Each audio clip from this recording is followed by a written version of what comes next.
Good evening student, welcome to maths with logic YouTube channel. आज हम discuss करेंगे class 11th का linear inequality chapter.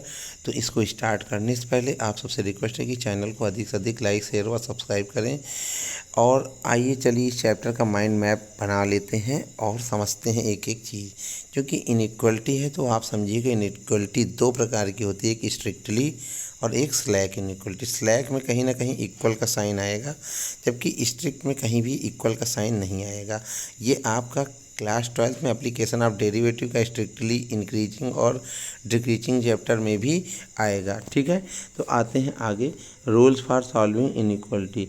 जो rules हैं वो हमारा बेस्ड है अलजेब्रिक पार्ट पर, ग्राफिकल पार्ट पर। इन सब को लेके ही हम इसको सॉल्व करेंगे। ठीक है, आते हैं अगले पार्ट पर। अगले स्लाइड पे आने पे हम देखते हैं कि लीनियर इनइक्वलिटी जो होता है, कोई भी दो यूनिट जब इक्वल ना हो तो उसे कहते हैं इनइक्वलिटी। जैसे A is greater than B और A is less than B. और इक्वल की बात करें तो वो ए इक्वल बी लेता है। तो देखिए, अगर इक्वल ना हो तो डज नॉट इक्वल यहाँ पे लगा हुआ है। इनइक्वलिटी हमें यही पढ़नी है। लीनियर इनइक्वलिटी में इनइक्वलिटी की बात करें तो दो प्रकार की, स्ट्रिक्ट और स्लैक होती है। स्ट्रिक्ट वाले में कहीं भी इक्वल का साइन नहीं लगता, जबकि स्लैक वाले में हर हालत में कहीं ना कहीं इक्वल का साइन लगेगा। अब इनइक्वलिटी की बात करें तो ये भी दो प्रकार की है, एक वन वेरिएबल के साथ और आपका टू वेरिएबल के साथ।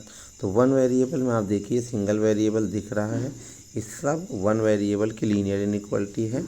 जबकि अगर इक्वेशन की बात करें तो linear equation with one variable A X plus B वाले फॉर्म का आपको दिखेगा। ठीक है, अब आते हैं टू वेरिएबल की लीनियर इनइक्वेशन पर। ठीक है, तो A X plus B Y is greater than C. आप देख रहे हैं दो वेरिएबल है, लेस देन है, greater than or equal to है, less than or equal to. जबकि अगर इसको हम इक्वेशन के फॉर्म में लिखें तो A X dash plus B Y dash equal to C, ये हम लिख सकते हैं। जहाँ ए और B both can not be zero, क्योंकि अगर ये जीरो हो जाएगा तो इक्वेशन का अस्तित्व रहेगा ही नहीं। ठीक है, और ना वो लीनियर रह जाएंगे। ठीक, आगे आते हैं। इस स्लाइड में हम देखते हैं कि आपका देखिए ए अगर जीरो के बराबर ना हो तो हम एक वैल्यू लेते हैं, जैसे ए बराबर 2 और बी बराबर 3। तो आप देखिए 2x plus 3 is greater than or equal to, इस तरह से हम इसको लिख सकते हैं। जबकि यहाँ पर देखिए, यहाँ पर आप पाएंगे कि ए का मान 2, बी का मान 3 और सी का मान 5 लेना पड़ रहा, क्योंकि यहाँ तो जीरो के फॉर्म में था सब। लेकिन यहाँ एक तीसरा रियल नंबर समझ लीजिए वो सी के फॉर्म में है। ठीक है, तो 2x plus 3y is greater than is less than or equal to 5। हम इसको अगर दिखाना चाहें ए का मान 2, बी का मान 3 और सी का मान 5 लें तो ऐसा दिख जाएगा आराम से। ठीक है, 2x plus 3y is less than or equal to 5। ठीक है, आगे आते हैं। तो अब इस स्लाइड में हम देखेंगे कि कोई भी लीनियर इनइक्वेशन है, ठीक है, और भी वन वेरिएबल वाला, तो इसमें देखिए कैसे हम सॉल्व करेंगे, कैसे वैल्यू को सेटिस्फाई कराएंगे, ये सारी चीज़ देखनी है। जैसे 2x plus 3 is greater than or equal to 0 का अगर सोल्यूशन मुझे चाहिए तो मैं कहूँगा कि भैया आइए देखते हैं वैल्यू ऑफ x किसके किसके लिए सेटिस्फाई होता है, किस इनइक्वलिटी के लिए सेटिस्फाई हो रहा होता है। ठीक है, तो आइए देखते हैं। सबसे पहले जैसे x बराबर 1 लिया तो आपने देखा 2 plus 3 is greater than or equal to 0, ये कंडीशन को फॉलो कर रहा है। अच्छा, x बराबर 0 लें तो वो आएगा 3 is greater than or equal to 0, ये भी बात सही है। और x बराबर अगर -1 ले लें तो उसमें से आप देख रहे हैं -2 प्लस 3 यानी ओवरऑल 1, ये भी कंडीशन सही है। लेकिन अगर x का मान -2 ले लेंगे तो ये सोल्यूशन सेटिस्फाई नहीं होगी, यानी ये इनइक्वेशन सेटिस्फाई नहीं होगा। तो हम कह सकते हैं कि इन वैल्यू के लिए ये जो लीनियर इनइक्वेशन है वो वैलिड है। ठीक है, ऐसे बहुत से लीनियर इनइक्वेशन है कि इस लीनियर इक्वेशन में ऐसी बहुत सी वैल्यू है इनफाइनाइट तक जो इस लीनियर इनइक्वेशन को सेटिस्फाई करेंगे। ठीक है, अब देखते हैं इसको सॉल्व करने से पहले जो रूल है, जो गाइड है, जो निर्देशन है, उसको देखते हैं। ठीक है, तो ये कहानी है यहाँ से। If k is a positive number, अगर k पॉजिटिव नंबर है तो आपको पता होना चाहिए कि अगर k पॉजिटिव नंबर है तो अगर हम किसी भी वेरिएबल x और y में जोड़ें या घटाएं तो इनइक्वलिटी पे प्रभाव नहीं पड़ता है। ठीक है, जैसे x प्लस के है ना और y प्लस के है, तो आप देखिए अभी भी इनइक्वलिटी ऐसे था तो ये अभी भी रहे, घटाने पे भी यही होगा। और इसके बाद देखते हैं, यदि हम लास्ट लाइन में ये कह रहा है कि अगर हम गुणा कर दें या भाग कर दें तो भी कोई प्रभाव नहीं पड़ता, बस फ़र्क ये होना चाहिए कि पॉजिटिव हो। लेकिन यहाँ पर कह रहा है अगर के निगेटिव हो, के अगर क्या हो निगेटिव, तब बहुत प्रभाव पड़ता है। और वो प्रभाव इस तरह से पड़ता है कि सारी वैल्यू पलट जाती हैं, यानी इनइक्वलिटी ही पलट जाती है। जैसे अगर के का मान निगेटिव इंटीजर है, जैसे यहाँ देखिए घटाने पर जोड़ने पर कोई प्रभाव नहीं पड़ेगा उसका, लेकिन गुणा करने पे इनइक्वलिटी बदल जाएगी।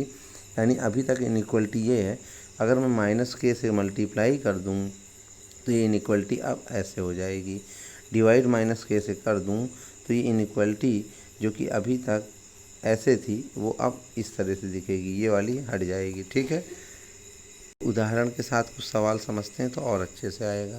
जैसे 5 है और 2 है, आपको पता है 5 बड़ा है, अगर मैं 4 ऐड कर दूं दोनों में तो आप देखिए कोई फ़र्क पड़ा क्या? 4 जोड़ने पे वो 9 हो जाएगा, वो 6, 9 बड़ा होता ही है, तो इनइक्वलिटी पे कोई प्रभाव नहीं पड़ा। इसी तरह से यहाँ देखिए -4 अगर दोनों में घटाया जाए, ठीक है, -4 अगर दोनों में घटाया जाए तो 1 बड़ा हो जाएगा -2 से, जो कि कोई प्रभाव नहीं पड़ रहा है इनइक्वलिटी पे। आप इस तरह से यहाँ से लेके यहाँ तक देख सकते हैं, कोई भी प्रभाव नहीं पड़ रहा है, इसको नोट कर लें क्योंकि आज विद्यालय में इसको बताया गया है।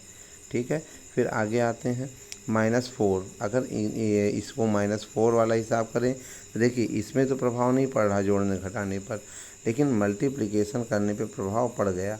देखिए ये -20 है, जबकि -8 कौन बड़ा, -8, तो यहाँ पे इनइक्वलिटी इस तरह से हो जाएगी। यही हाल डिवाइड करने पे नेगेटिव पे मिल जाएगा। ठीक है, यानी इनइक्वलिटी माइनस से मल्टीप्लाई और गुणा करने पे बदल जाती है, आप इसको नोट कर लीजिएगा।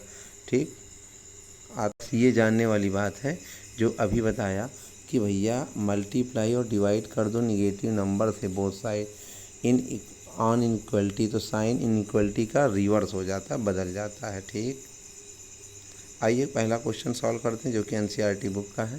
तो ये देखिए स्कूल में भी लगवाया गया था। कंडीशन यहाँ दे रखा है कि नेचुरल नंबर होना चाहिए। ठीक है, ये क्या होना चाहिए, नेचुरल नंबर। ठीक, तो इस क्वेश्चन में देखते हैं नेचुरल नंबर कंडीशन पे काम करते हैं। भाई देखिए रूल इसमें ये है कि अगर डिवाइड करना है तो सिस्टमेटिक ढंग से, इसको हम सीधा x इज़ लेस देन 200/30 नहीं करेंगे। सबसे पहले 30 यहाँ डिवाइड कर रहे हैं तो 30 यहाँ करेंगे। अब ये x बन जाएगा, डिवाइड करेंगे तो 6.66, क्योंकि 6.66 एक रियल नंबर है ना कि आपका इंटीजर है, तो यहाँ यह नेचुरल नंबर है। तो इसमें आप देखिए कह रहा 6.66 से नीचे नेचुरल नंबर कौन होंगे, 6, 5, 4, 3, 2, 1, ये क्या है, नेचुरल नंबर है।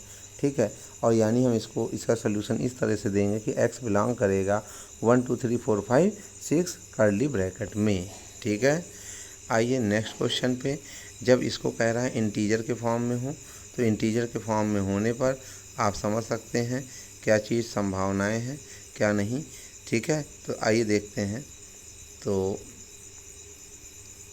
हाँ, इसमें देखते हैं पूरा नियम वही, क्योंकि अब की इंटीजर है तो इंटीजर में देखिए आप 6 से चालू होगा, 0 के इधर भी वैल्यू बढ़ती चली जाएगी। तो आप देखिए इसका सल्यूशन 6 से लेके -∞ तक हिसाब करेगा। ठीक है, क्योंकि यहाँ पर हम इसको ये नहीं लिख सकते कि x बिलोंग करेगा -∞ से। ठीक है, और ये कहाँ तक गया था, 6 तक।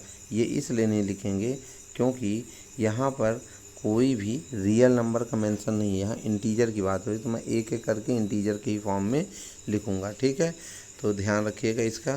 फिर क्वेश्चन इस तरह से है कि भैया ये दिया हुआ है, इसको पूरा सिस्टमेटिक ढंग से घटाया और जोड़ा गया, x का मान 2 से छोटा आ रहा, इंटीजर का केस है।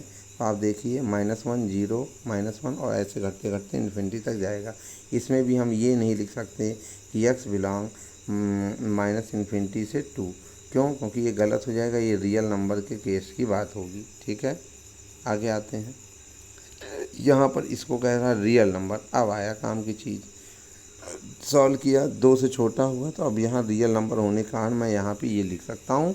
और इसको नंबर लाइन पर अगर मुझे रिप्रेजेंट करना है तो आप समझ सकते हैं कि ओपन इंटरवल 2 है, क्योंकि 2 से अगर छोटा है स्ट्रिक्टली वाली ली गई है, यहाँ ओपन इंटरवल कुछ ऐसे आपको थोड़ा ओपन टाइप में दिखना चाहिए और इसके आगे एरो दिखाएंगे, जबकि क्लोज वाले में यही चीज़ डार्क हो जाएगी और ये आगे बढ़ता जाएगा और इस वाले पॉइंट को इन्वॉल्व किया जाएगा, जिसमें इसमें इस पॉइंट को इन्वॉल्व नहीं किया जाता है। ठीक है, आइए इसका आंसर समझ गए होंगे कैसे है इसका नंबर लाइन। अब आगे आते हैं, इसको देखते हैं। इसमें भी यही है, इसमें क्या है पूरा सॉल्व किया, 3 से छोटा आया एक समान, कैसे रिप्रेजेंट करेंगे, 3 यहाँ है। ठीक है, 3 को लेना है या नहीं लेना है, आइए देखते हैं। 3 को क्यों लेंगे, क्योंकि 3 से छोटा है, इसलिए 3 को बिल्कुल नहीं लेंगे।